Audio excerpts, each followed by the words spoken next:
講好業主嘅度假單位，保養非常之好嘅，可以拎包入住。呢間係我哋萬象群一期115方南向嘅單位啊，係睇我哋現雷景觀同埋遠處嘅五指山景觀嘅。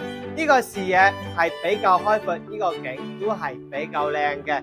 咁我哋呢個單位呢，保養程度呢有到90成新嘅，既係當年一個豪裝嚟嘅，從我哋嘅天花同埋嗰個地燈，包括我哋呢個背景牆呢，係一個豪裝單位嚟嘅，親客廳連貫嘅。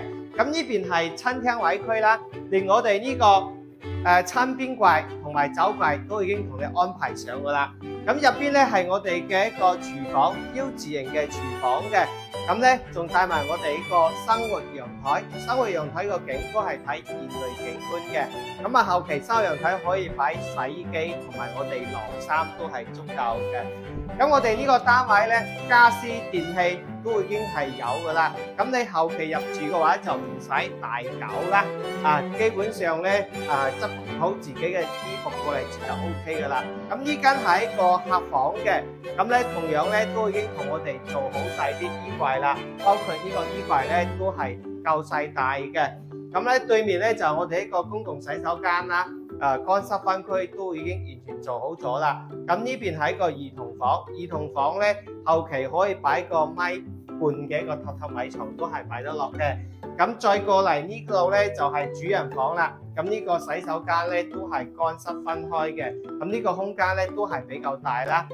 主人房咧擺到1.8米嘅大床啦，2個床頭櫃嘅，包括佢嗰個大嘅窗台咧睇出去睇景觀嘅。咁呢邊咧係一個東邊位嘅南向單位嚟嘅，係東南向嘅，所以呢個單位咧佢一個優勢咧就係冬暖夏涼嘅，通風透氣會比較好嘅。